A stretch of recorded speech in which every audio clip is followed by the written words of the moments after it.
आज जो हुआ है ना, वो सच में सोचने से भी परे हैं।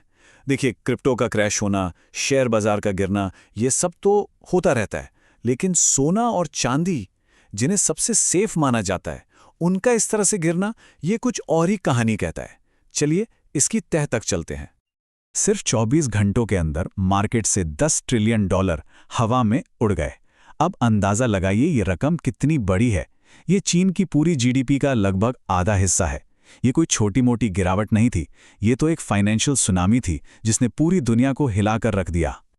ये वो एसेट्स हैं जिन्हें हम सेफ मानते हैं, है ना। सोना आमतौर पे साल में धीरे धीरे 3% का रिटर्न देता है, लेकिन एक ही दिन में 7.5% नीचे, मतलब अपने सालाना रिटर्न का लगभग 3 गुना गिर गया। और चांदी का तो पूछिए ही मत, 17% तक। ये कोई नॉर्मल मार्केट मूवमेंट नहीं है। और मजे की बात देखिए, ठीक उसी वक्त जब ये सब हंगामा चल रहा था, दुनिया के सबसे बड़े metal exchange London metal exchange ने क्या कहा? सॉरी, टेक्निकल गड़बड़ है। HSBC, जो कीमती धातुओं के मार्केट का एक बहुत बड़ा प्लेयर है, उसने भी यही कहा। इतने बड़े बड़े संस्थानों का एक ही साथ ऑफलाइन हो जाना, ये सिर्फ एक इत्तेफाक तो नहीं लगता। ऐसा लगता है कि पर्दे के पीछे कुछ बहुत बड़ा चल रहा था। तो सबसे बड़ा सवाल यही खड़ा होता है, आखिर दुनिया की सबसे सेफ कही जाने वाली चीजें अचानक से ऐसे कैसे ढह गईं?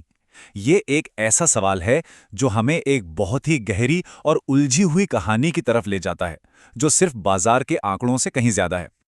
चलिए पहले देखते हैं कि दुनिया को क्या कहानी सुनाई गई, जो ऑफिशियल वजह बताई गई। बाजार में ये कहा गया कि ये सब एक नए फेडरल रिजर्व चेयरमैन की नियुक्ति की वजह से हुआ। लेकिन क्या ये कहानी सच में भरोसे के लायक है? तो ऑफिशियल कहानी ये है कि केविन वॉश को नया फेड चेयरमैन बनाया गया, इसीलिए ये गिरावट आई। वॉश को हॉकिश माना जाता है, मतलब वो ब्याज दरें बढ़ाने के सपोर्ट में है। और थ्योरी तो यही कहती है कि जब ब्याज दरें बढ़ती हैं तो सोने की कीमत गिरती है। सुनने में तो सब ठीक लगता है ना? लेकिन जो लोग मार्केट और पॉलिटिक्स दोनों को समझते हैं ना, वो जानते हैं कि ये बात बिल्कुल बेतुकी है। ट्रंप ने अपने पिछले फेड चीफ को हटाया ही इसीलिए था क्योंकि वो दरें बढ़ा रहे थे। उन्हें तो सस्ता पैसा चाहिए था। तो नया आदमी दरें बढ़ाने के लिए क्यों लाया जाएगा? उसे तो दरें घटाने के लिए लाया गया था। और अगर दरें घटती तो सोने की कीमत तो बढ़नी चाहिए थी, घटनी नहीं। तो सीधी सी बात है, ऑफिशियल कहानी में कोई दम नहीं है। ये बस ध्यान भटकाने का एक तरीका लगता है, ताकि असली वजह पर पर्दा डाला जा सके। और असली वजह कुछ और ही है, जो सतह के नीचे छिपी हुई है। अब आते हैं इस पहेली के सबसे जरूरी हिस्से पर। चीन और अमेरिका के बीच चल रहा एक छिपा हुआ युद्ध। ये कोई ट्रेड वॉर नहीं है, ये एक मेटल वॉर है, और इसके सेंटर में है चांदी। देखिए, यहां पर सोच का टकराव बिल्कुल साफ है। पश्चिम, खासकर अमेरिका, चांदी को बस एक कागजी फाइनेंशियल चीज समझता है।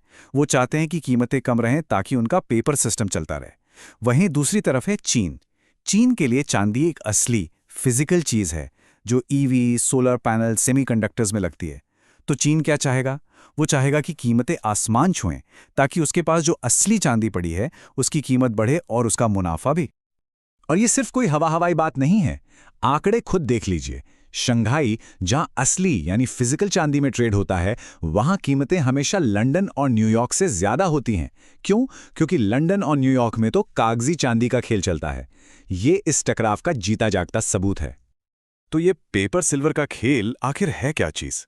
चलिए समझते हैं कि ये पूरा का पूरा फाइनेंशियल हेरफेर किस धोखे पर टिका हुआ है। पेपर सिल्वर का मतलब है कागजी चांदी।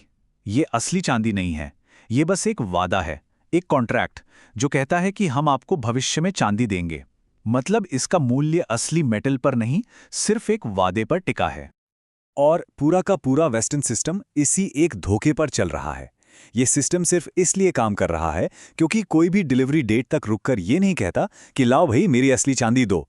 सब बस कागज पर ही खरीदते बेचते हैं और निकल जाते हैं। सोचिए, दिक्कत कब शुरू होगी? जब कोई असली चांदी मांग लेगा। अब चलिए इन सारे डॉट्स को जोड़ते हैं और देखते हैं कि उस दिन असल में हुआ क्या था। क्योंकि ये कोई हादसा नहीं था, ये एक पूरी तरह से प्लान की हुई चाल लगती है। जरा टाइमिंग पर गौर कीजिए। पिछले महीने ऐसी खबरें आईं कि बैंकों को बेल आउट देना पड़ा क्योंकि वो असली चांदी की डिलीवरी नहीं कर पाए। और ये क्रैश कब होता है? ठीक इस महीने के आखिरी कारोबारी दिन पर, जिस दिन बैंकों को अपनी फाइनेंशियल रिपोर्ट जमा करनी थी। ये महज एक इत्तेफाक तो नहीं हो सकता है ना? तो मकसद क्या था? मकसद था विंडो ड्रेसिंग। ये बैंकिंग की दुनिया में एक पुराना टोटका है। मतलब महीने के आखिर में अपनी बैलेंस शीट को एकदम साफ सुथरा दिखाना, ताकि रेगुलेटर्स को लगे कि कोई रिस्क नहीं है, सब कुछ बढ़िया चल रहा है। तो देखिए, प्लान कितना शातिर था। पहला कदम, महीने के बीच में चांदी के कॉन्ट्रैक्ट खरीदो ताकि कीमत ऊपर जाए। दूसरा कदम, आखिरी दिन एक साथ मिलकर सब कुछ बेच दो एक ही झटके में। इससे क्या होगा? पैनिक, दहशत, छोटे मोटे ट्रेडर्स डर जाएंगे। और चौथा कदम, वो डर के मारे अपने कॉन्ट्रैक्ट बेचकर भाग जाएंगे, असली चांदी मांगने की कोई हिम्मत ही नहीं करेगा। और नतीजा, बैंकों का भांडा फूटने से बच गया और उन्होंने रेगुलेटर्स को साफ सुथरी रिपोर्ट दिखा दी। सिस्टम को अपने फायदे के लिए कैसे इस्तेमाल किया गया, इसका ये क्लासिक उदाहरण है। और ये सब हमें एक बहुत ही बेचैन कर देने वाले सवाल पर लाके खड़ा कर देता है। अगर दुनिया की सबसे सेफ मानी जाने वाली चीज के साथ इस तरह खिलवाड़ हो सकता है, तो क्या इसका मतलब ये है कि हमारी पूरी ग्लोबल फाइनेंशियल सिस्टम ही एक बड़े धोखे पर टिका है, जो बस अपने टूटने का इंतजार कर रही है? इस पर जरूर सोचिएगा।